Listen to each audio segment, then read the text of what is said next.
So, like, is it a bunch of crows or a murder of crows? Of course, that's the one you start with. It's usually the reveal where you're like, a bunch of building up to geese it. is a flock. Yeah, what are the other? Or a gander. There's some other. Hold on, animal. I'm not googling animal plurals. There is okay. What? There is a collective term for a bunch of cats. And it is a meow. meow. We're going to build to this one. I'm not starting there. We know about an army of ants or a colony of ants, right? A school of fish. School of fish. Herd. This is good Jeopardy shit, by the way. I'm glad we're doing this. Me too. Me too. A sleuth of bears. Oh, I love that. I know. A sleuth. Very surprising. A cloud of bats. Love that. Yep. Love that. We're not talking about these enough. Yep. Wow. Love this one for ducks. It starts with R. This is a show. We should host a show where we just guess. A rip-roaring good time of ducks. A raft of ducks. Raft? Like a boat? Raft of ducks. Yep. Whoa, this is a good one too. Whoa. This changes everything. Fox. Okay, foxes. There are two of them. One of them is troop, which is cool. Sure, fine. Respect them. Yep. There's another thing that's a troop of something. I believe it's actors. Exactly right. Actors in a small theater. Yeah. Yep. An earth of foxes. No. For that reason, you are out. An earth? An earth. They have their own planet? Yeah. Are they Mormons? They're more Scientology. Zebra. Okay. A newspaper. This is a good one. Black, white, and a masthead of zebras. Red all over these days. Masthead of zebras is good. Better, arguably, than the answer, which is a cohort of zebra. Oh, I kind of like. Yeah. Seems like you're up to some stuff. Yep. All right, cat. C. I'll give you the second letter. Okay, yep. L. A cluster. Oh, you're so close. A cloister. You're less close, but still very close. A clump. Is it a word I've heard before? Yes. Just say it. Okay, it's a synonym for like mess. Clutter. Yeah, clutter. Cluster, one letter different. A parliament of owls. How cool is that? Parliament of owls. How cool is that? Changes everything. It makes me want to vote for one. Yeah. A group of whites is called a podcast.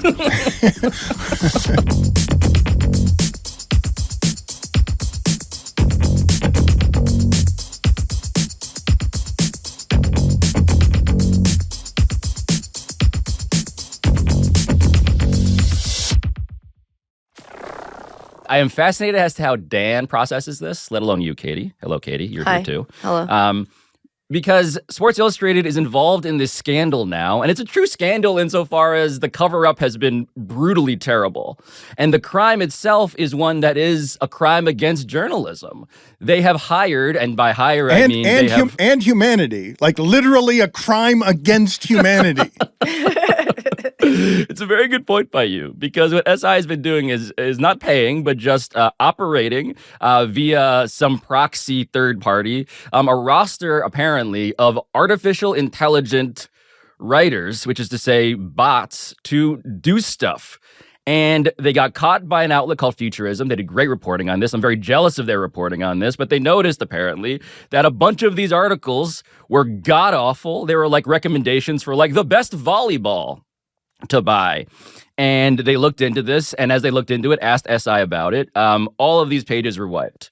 And so, just as a reminder, Sports Illustrated, where I used to work as a fact checker. Oh, no. Literally a person who would cross off every word on a printed page to make sure it was accurate.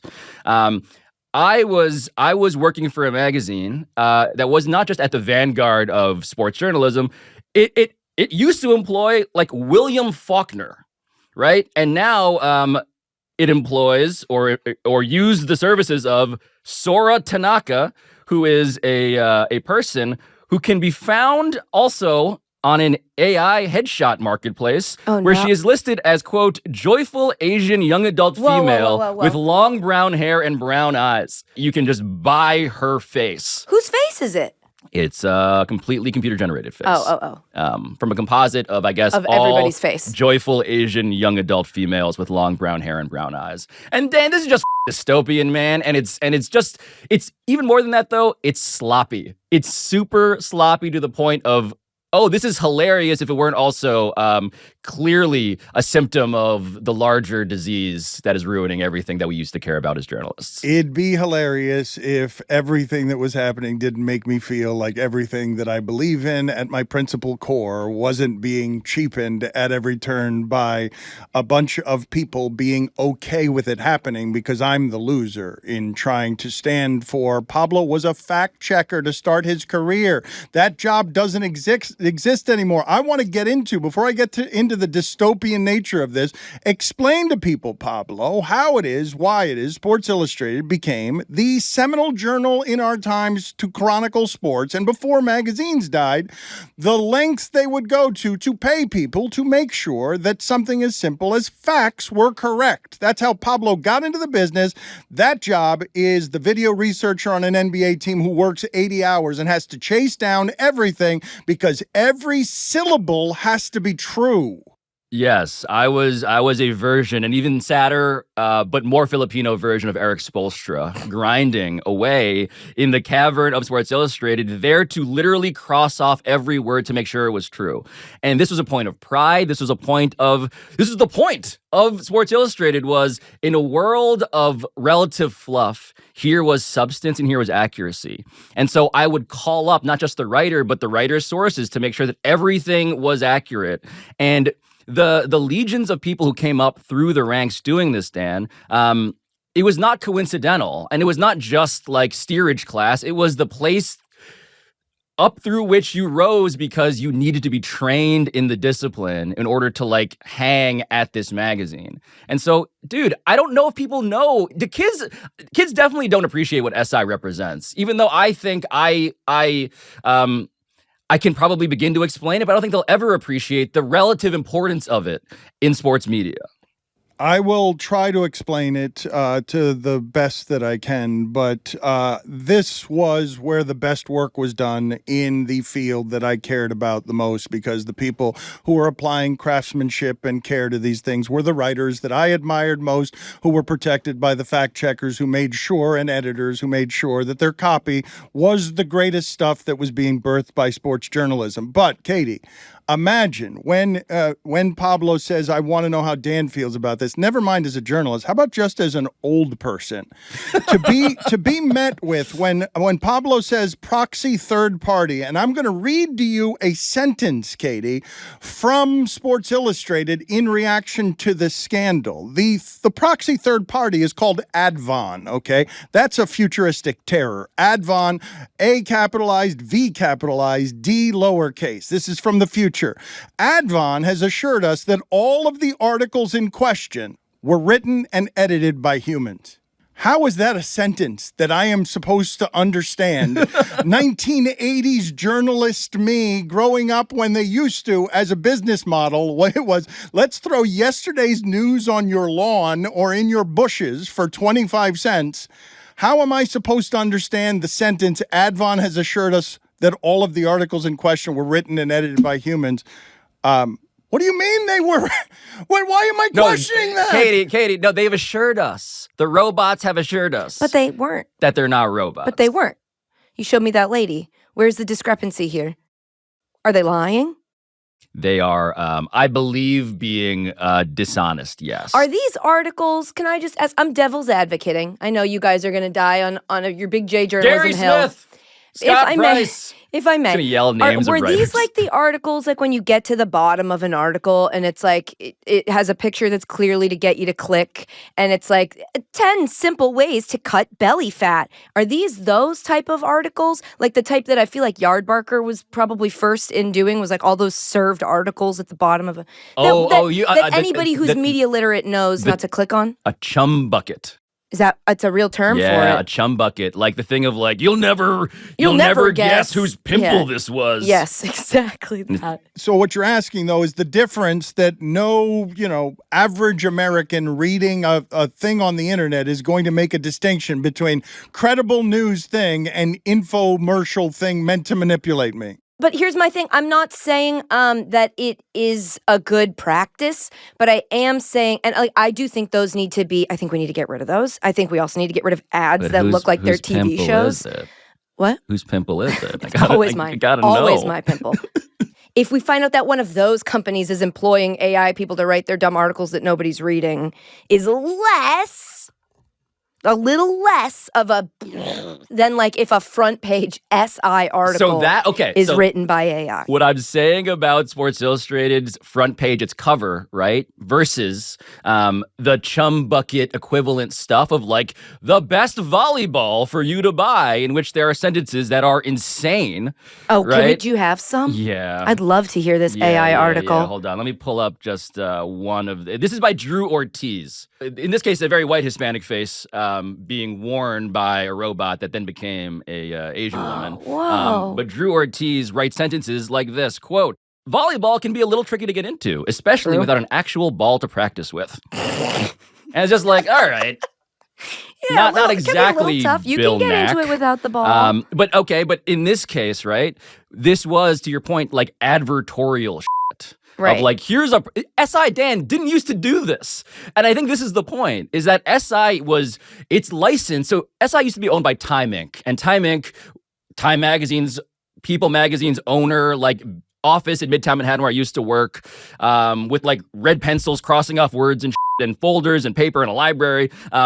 That's not the case anymore. SI was licensed to a company called Maven, which became this thing. Arena is now the company operating this thing. And so they infused SI.com with shit like this to the point where it's a valid question of like, Sports Illustrated does this now? Like, what is this? And it totally dilutes the premise of we used to be the literary home of sports journalism completely.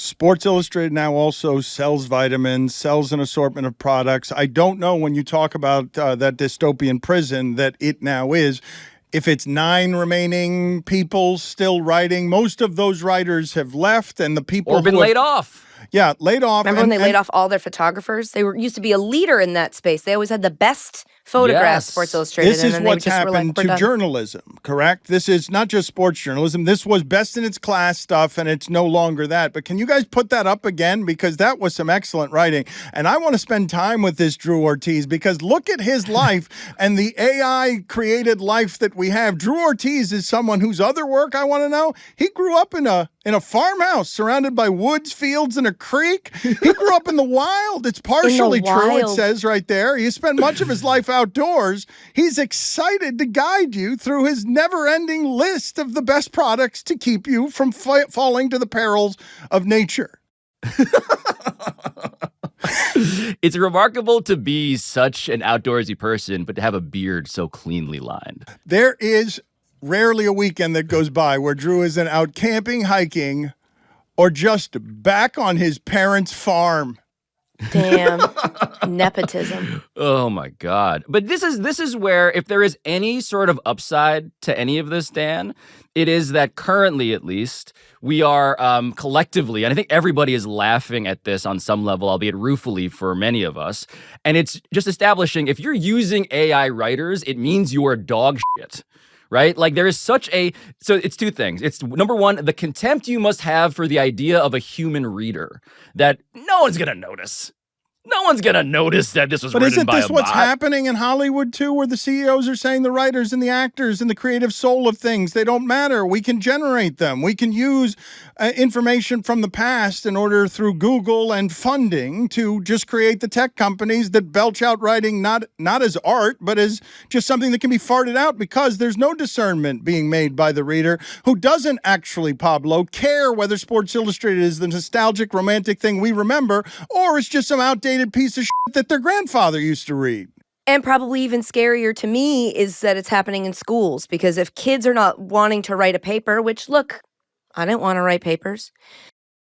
But if you don't want to write a paper and you just go to a website and you tell it to write your paper and then you hand that in, and this happens long enough, and then those kids that are in school end up coming into business and they don't know how to write because they really didn't learn how to, because they didn't write any papers. They just had AI do it. It just is feels like something we should probably figure out. Dan, you own a media company. It seems a little bit scary, though, what you're talking about. Like, how Drew, you have to care about it to be scared of it, though. You know what I mean? Well, you have to... it's a really good point, Dan. Like, there's two sides of this aisle, right? One are the kids who loved writing papers.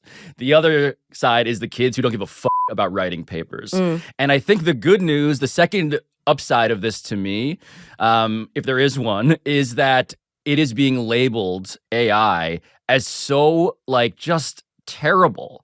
Like it's just it feels like a sign of cheapness. And it is literally that. It's a company trying to increase its margins of profit by driving costs down. But in the meantime, it's sort of like my hope is that when people hear AI, they associate it with bad quality.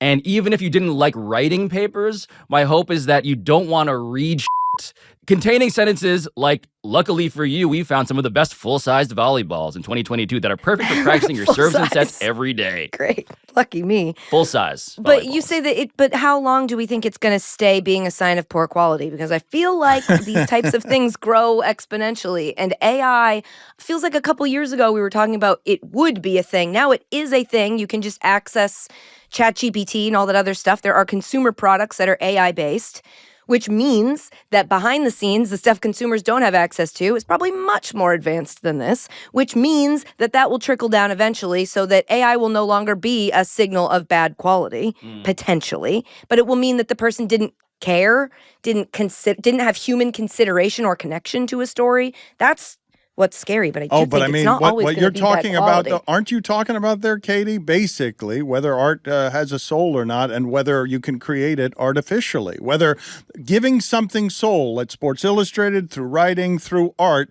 Can computers do what humans can? I've always thought of that as the opposable thumb for us that makes us different from the computers, that it can't be recreated, but I'm less convinced of that than I used to be. Look, once you accept that the next step of human evolution is that we're just going to become machines, it all kind of makes a lot more sense. You know, it does feel, if you're going to throw up the Drew Ortiz photo again, This hottie. it does feel like Drew Ortiz is somebody who's just like walking around in the background of Dan's office in Miami. I mean, that looks an Drew awful. Ortiz! That looks absolutely. If right now I were to go to John Skipper and say, make a computerized version of Clay Skipper, your son, I want them to put up there on the screen Clay Skipper's face next to Drew Ortiz, and you guys will see that Clay Skipper looks a little bit like the robotic prodigy of and progeny of a media mogul. Just incredibly handsome. That guy's not in the shipping container?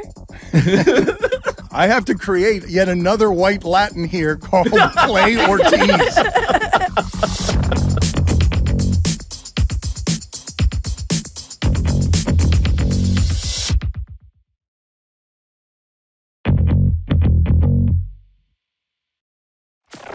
Dan, what do you bring us today on Share and Tell? Is it nice? Is it uplifting? It is interesting, is what I will say. It stimulated me. It's an article from The Athletic, and it's something about sports that I had never actually considered this completely. I've written in the past about how I've believed that athletics would be more ripe for, say, gambling addictions than other places, because you have people whose identity is tied up in competition, and they're going to go seeking other action, other ways to be competitive because of whatever the high of being identified as a winner is. But this article in The Athletic, it's making it seem as if there isn't much of a difference between the character traits required to be a champion and required to be an addict.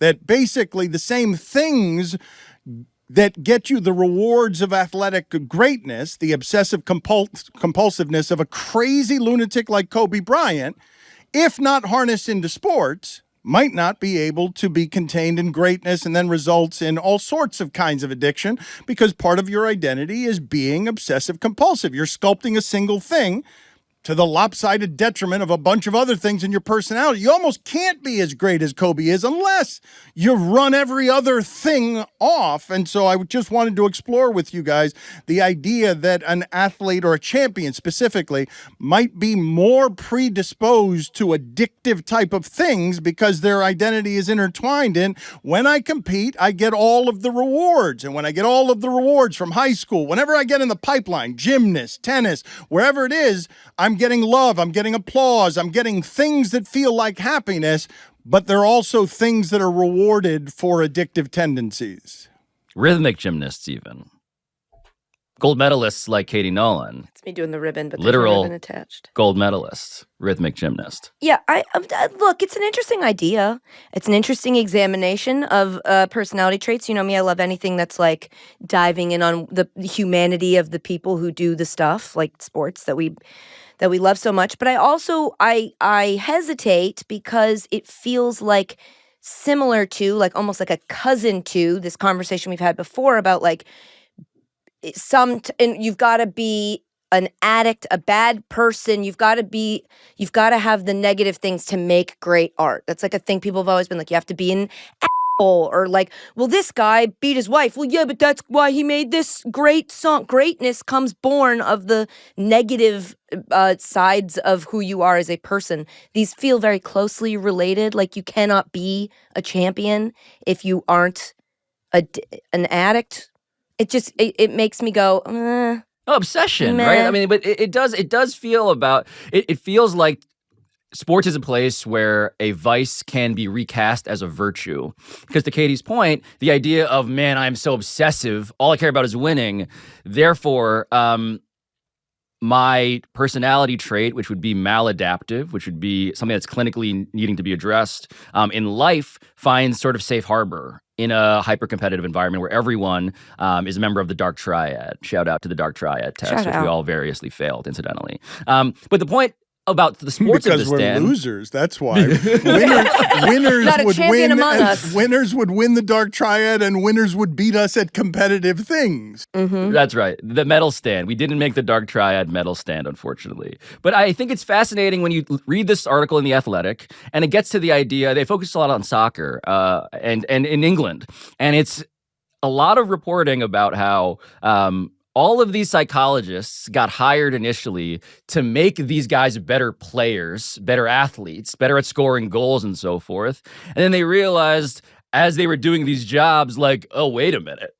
Like the performance improvement aspect of this is not really the job. The job here is getting these people to feel healthier mentally, because as much as it's about, score more goals, it's about people realizing that they were crying out for help without realizing it. And it's fascinating that in 2011, England's Football Association produced a 117-page document on academy restructuring as part of its elite player performance plan. And just half a page, 7 bullet points, was devoted at all to player welfare. The rest of it was all about, like, how do we get these guys to be better? And meanwhile, these guys are, like, going out, as Dan was saying, and many, many nights, they're gambling addicts. Or they are just obsessed with things that they had been given the green light to be obsessed about in their job that they then were unable to disentangle from the rest of how they use their brain.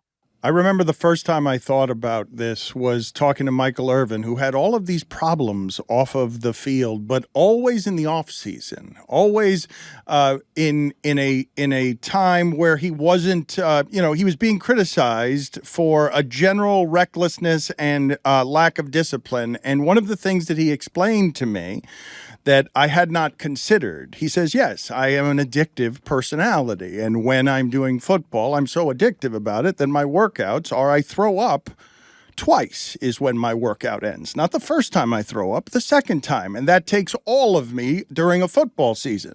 But when football is then gone, I get addicted to other things that are less good for me than this creative outlet that gives me all of the ability to have the off season and the money that gets me into the temptations. And once you start becoming the person who's getting all the rewards at every turn through childhood, that feels like some form of love, right?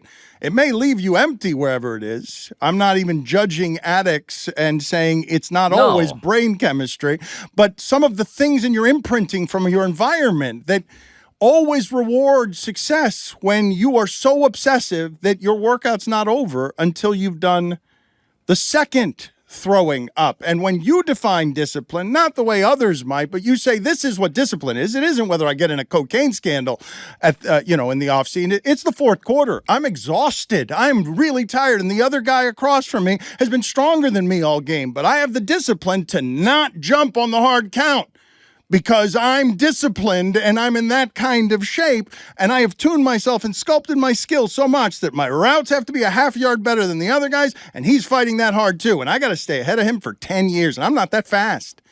I'm not that physically fast. I got to stay ahead of him for 10 years. When that's the addiction and it gets rewarded, where do you put it when the season's over? So I think this is an argument we've been making for a really long time that we still don't seem to be investing in, which is that like mental health for athletes is incredibly important.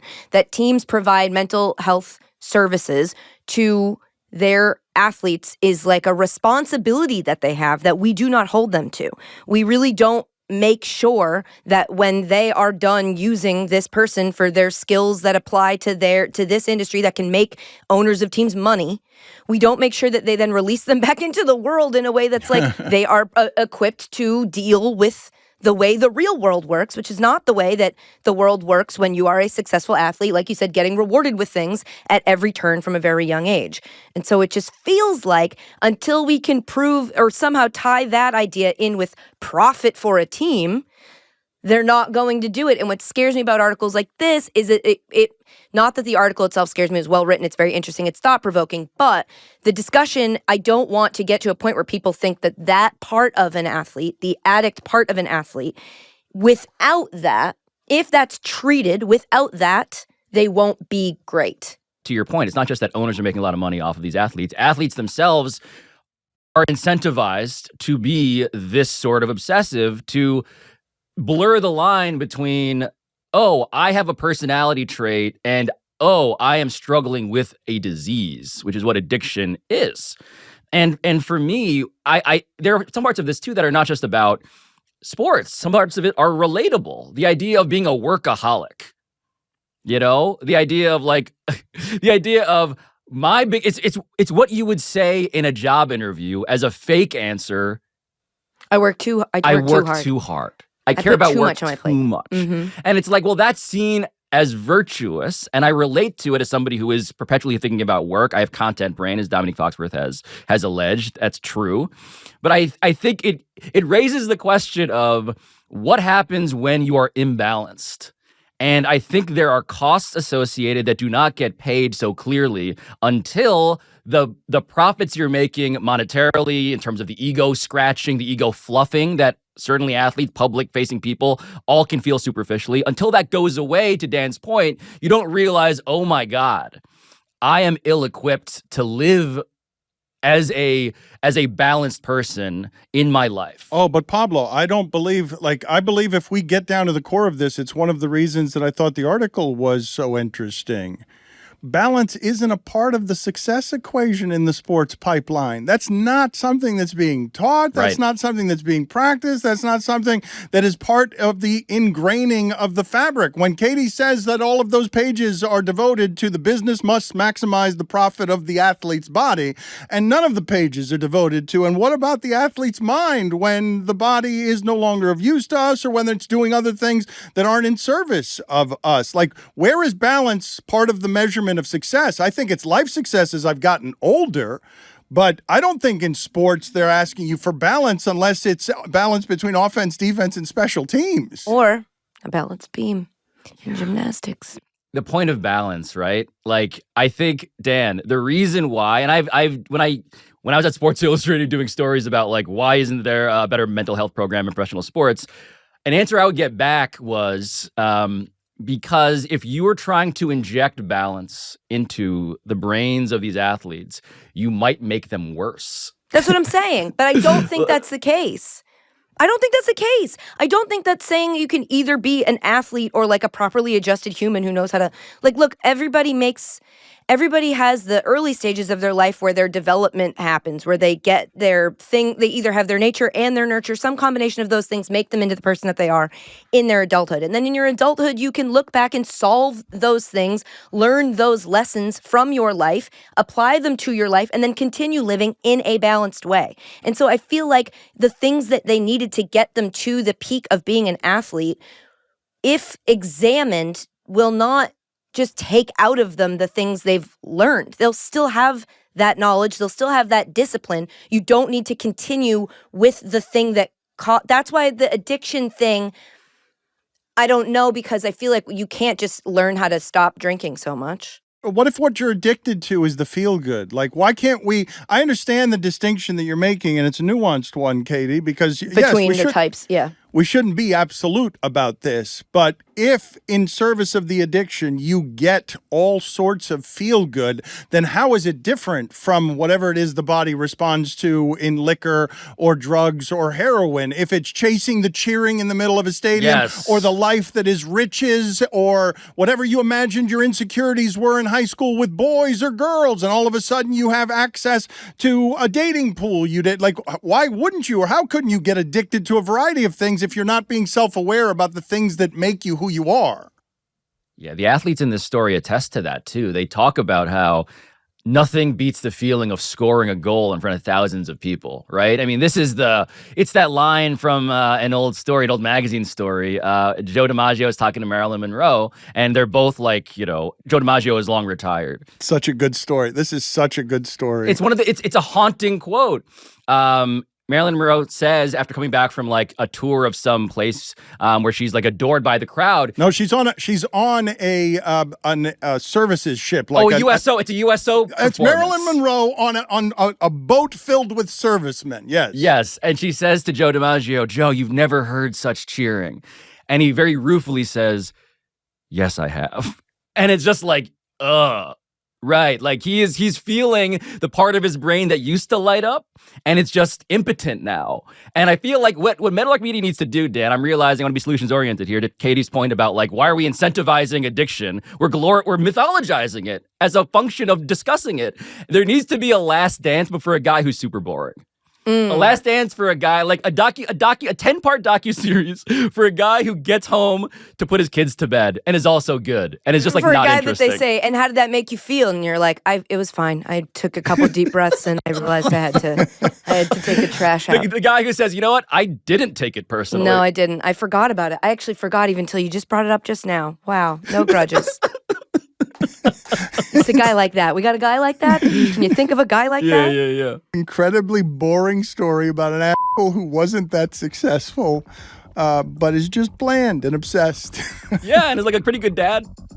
Yeah, present. He's very present. Oh, he's so present. He's the Michael Jordan of being present.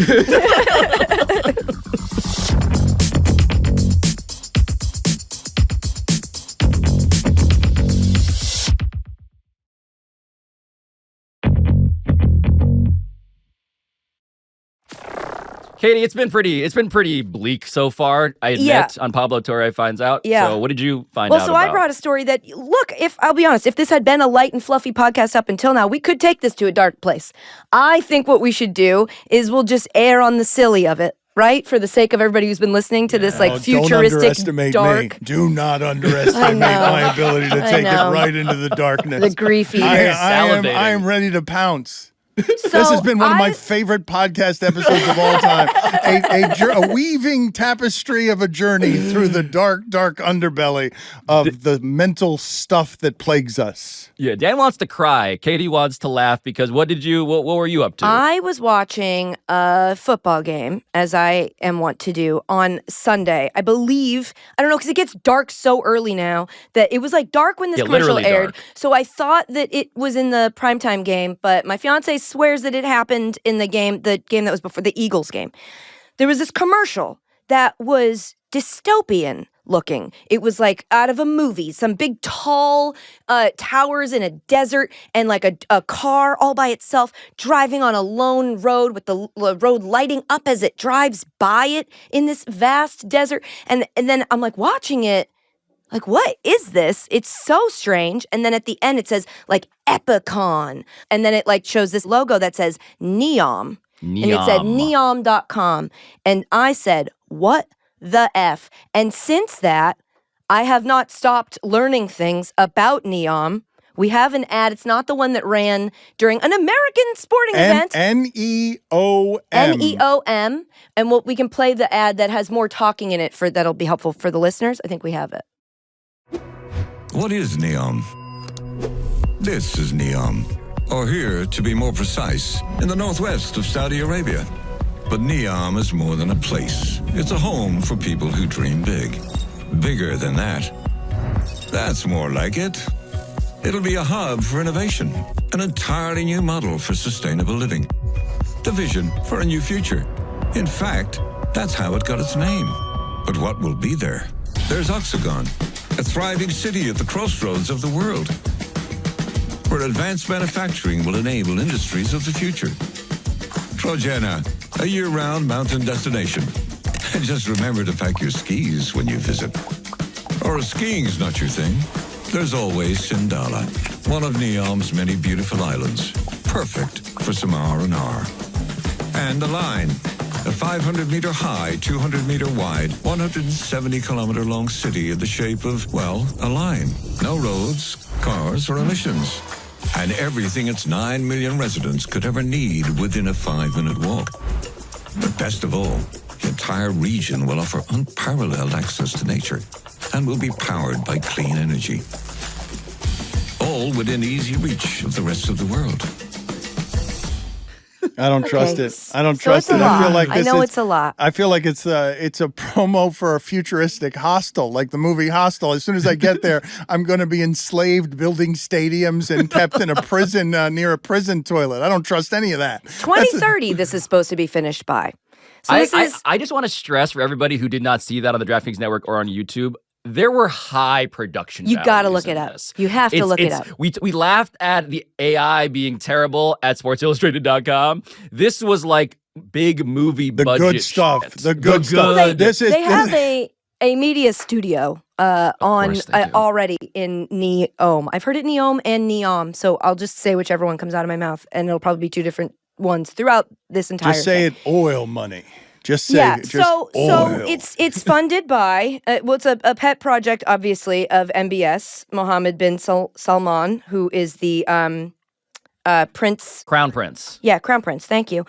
Funded by the Public Investment Fund, which is a sovereign wealth fund of the Saudi government. Which You may is, remember them from movies such as the Live Tour. Yeah, exactly. It's money that we've seen recently quite a bit in our sports world. It's unbelievable. Like, you So gotta be kidding me. the budget at one point was $500 billion. It's now, last I saw, at $1 trillion. Look, there are people who have known about this. It was announced in 2021, I believe. So if you know a ton about this, you should probably just turn off the podcast because if you're a line head. we're about to learn about it all kind of for the first time, and I did just one page of notes. Katie has that fluttering sound was a notebook There's piece of paper. a lot going on here. Okay, but how, A Katie, lot. you're fascinated. You have become obsessed. You saw this commercial and you're like, how are people not talking about this? It feels to me like you saw this commercial the same way that I saw the first crypto ad before I'd even heard of crypto. And there was a celebrity and I'm like, what is this? Why is this here? You saw something. Why aren't more people talking about this incredible amount of money clearly being poured in to building a fake utopia? No, less that. It was less altruistic and more like, what the is this? It is a crazy looking idea. The big debate is whether it's just like a vanity project that will, like many in the past that have come before it, never get completed, be all vision, all sizzle, no steak. It won't ever turn into anything and it'll just go to ruin. Or is this a real actual first step towards the Future. The world that we see in movies when we think about the future, that now resembles in no way anything that we we have been building cities the same way since we figured out how to build cities for the most part. So this is now I want to be the guy. I want to be the realtor selling NEOM properties. Great. And Dan, I'll do this to you, right? So the premise of this, the sales pitch, you'll notice is that, whoa, this is sustainable. We are going to use nature. So it's, let's let me do a quick distinction. The Line is the main thing everybody's talking about. It is one part of this, the section of Saudi Arabia that it's in is about the size of Belgium, would be NEOM, which I learned is a lot closer to the size of Massachusetts than I would have guessed. I think it's the size of Maryland, which is crazy. It's like Massachusetts, but with Crown Prince Mohammed bin Salman. Sure, yeah, there's a lot of other things that make it nothing like Massachusetts. But so the Line is the main one that's kind of getting everybody to be like, what in the world is this? Because the concept is that it's these two buildings that are a little bit taller than the Empire State Building that run about 100 miles. So I guess the distance of, if you were at the beginning of Long Island, where it is at Manhattan, to the end of Long Island, it's basically that. Mm-hmm. Just two straight lines that house 9 million people. It would be in these modules, 140 modules in this entire thing. Each one is 200 meters wide by 800 meters long by 500 meters high. 80K people per module that live in this renewable energy, sustainable environment where everything you need is within a 5-minute walk of where you live. Right. No cars. No carbon emissions. If you need to get by, there's some not invented yet type of transportation underground that can take you from one end of, again, the beginning of Long Island to the end of Long Island in 20 minutes, which to me doesn't make any sense because it's like, aren't there stops? The outside would be covered in mirrors, which also seems like a huge I'm into that. difficulty given that it's going to be in the hot, hot desert and the sun will shine on it and reflect off of it. Just doesn't feel to me like that's going to be good for the flora and or fauna. But it does feel like the branding of this has been along the line, pun intended, of hey, you there, Dan Batard, you're friends with that guy, Adam McKay, who's a climate change prophet, doomsday prophet. If you guys are worried about that, we got you. We're building a thing that is prepared to not just minimize the effect we'll have on our planet, but will be prepared for the apocalypse. Just come into our very long bunker. Not It's all good. Where we're going to give you state-of-the-art security, a.k.a. monitoring you 24/7. Yeah. But there are 24/7 plants in there. You saw in the monitoring video, there are lots of plants. There's fauna and flora. We will ignore that Dave Grohl had a performance in Abu Dhabi this week where he had to remind himself on stage with a piece of paper, no cursing, because he would end up in prison for a year if he cursed on a public stage. We will not talk about some of the other elements here that might cause people fear. Let's just talk specifically about the idea that, because I was listening to this and all I was hearing was that phrase again and again, relatively close to the rest of the world, as if it's a hiding place, safe from when the zombies start fighting over food, water, guns, and money. Like that, here's this city where you could live in a capsule somewhere if you're a rich person, away from all the peril of the rest of the world fighting for survival. It does feel like the Snowpiercer train, but a building. It also just feels completely impractical. It's built along a coast in a straight line, completely sequestered from the coast. When have tech trillionaires ever gotten something like that wrong? Use the line that was given to you, the coast of it. Don't force a line across. It doesn't make... What about an animal who needs to get to the other side of the line? It has to walk down 100 miles to get around it there's like migration patterns that cities have to take into consideration when they build them. You guys are hearing it the same way I am, though, right? That basically what is being built out there is something with oil money to protect you in an environment. Keep in mind, I've read some stuff about how difficult it is to get natural water in some of those places and how much the environment takes a beating by how they get natural water to those places. This is going to be a city that is funded by wealth to protect itself relatively near the rest of the world from the rest of the world. What it does speak to is this large, and I think this is a real concern that certainly rich people have. I suspect that at a certain point, if you have enough money, you are on like some sort of email list where you get sold an apocalypse bunker. This feels like a high-grade apocalypse bunker of a civilization. Are there 9 million people who would want an apocalypse bunker? I'm totally calling and seeing how much their Piña coladas are and if that resort community is someplace I can retire. As soon as we're done here, I'm going to do my own research and have a team of researchers find out how I can go live in one of these capsules somewhere in the sky and sand that protect me from, other people who are less luxurious than I am. Yes. Not the line, but in what's it called? What's the name of this place? NEOM. I always want to say like NOME. It's just too short. NEOM. Or Noma. Can't trust it. It means new future. Guys, it's an epicon. It's a treasure of tomorrow. Epicon is the resort, is like the hotel. Oh. Sindala is a resort. Trojena is a mountain ski resort with a man-made lake. So it gives you the best of all the climates. I will tell you this, I don't know how. Yes. I have no idea how, but the Asian Winter Games of 2029 have been given to Trojana. That is where those will be happening. Oil money, yes. Can't wait. Already just giving an non-existent city the future sporting event. That's perfect. That's on the up and up. Now, I'm glad this seems fine. is squarely a sports story. I'm glad that the IOC or whatever organizing committee in this case was like, you know what? This really does seem like, quote, a perfect union of majestic nature, extraordinary experiences, and architectural ingenuity. It does really feel like Epicon will be the starting point of great adventures. I bet. End quote. There is a lot of that, by the way. If you try to find out information on this, there's a lot of videos of people acting like they're like, what's up with this new NEOM? And then you're like, oh, this person is clearly being given money by look, the Crown Prince has decided to participate in the interview. Interesting. Oh, is that? I'm sure this will be very critical of the ideas and technology behind this. Pay no attention to the bone saw.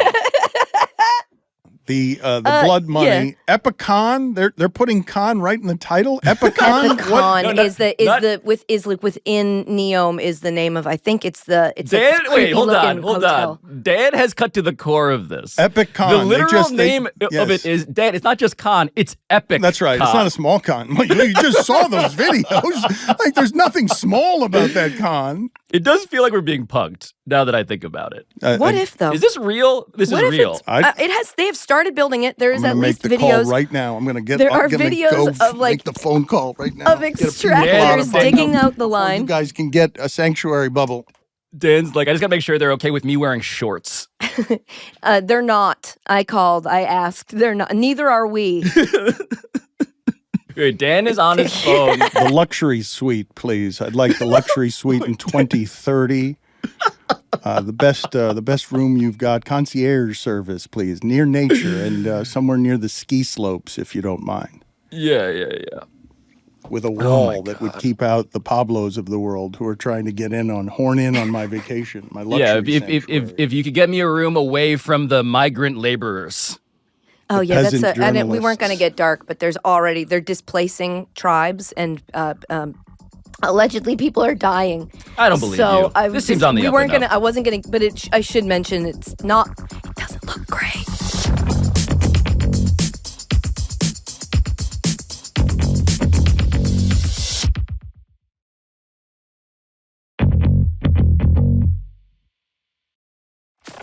Let's do this at the end of the show, as we always do, where we go around the table and say what we found out today. Yes. Katie Nolan. I have to go first? No, you don't have to go first. Dan Batard gets to go first. I am very happy that Katie did all of that research. I wish we'd started with that following her curiosities. I frankly learned that it should have been Katie Nolan finds out instead of Pablo Torre finds out. We should have followed her curiosities wherever it is that they go. How dare you? So I love much more Katie's curiosities, but how dare you? Division in this locker room. I had an AI white Hispanic man do this for me. I did not do any of this research. Clay Ortiz, rising in Meadowlark Media. There's no stopping Clay Ortiz. Handsome. I don't know. I found out that I've got complicated feelings about addiction I should spend some time thinking about.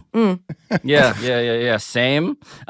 Also, I feel like the complaint that we used to make about like, where are our flying cars? This isn't the future.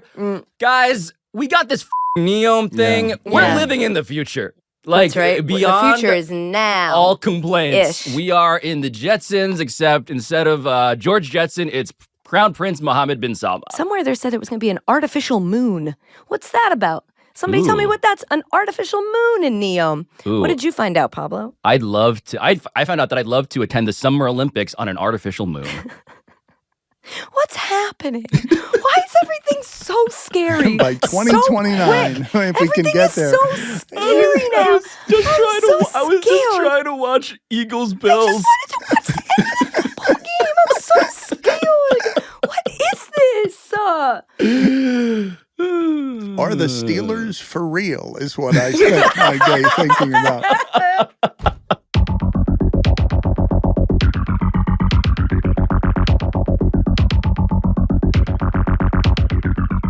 This has been Pablo Torre Finds Out, a Meadowlark Media production.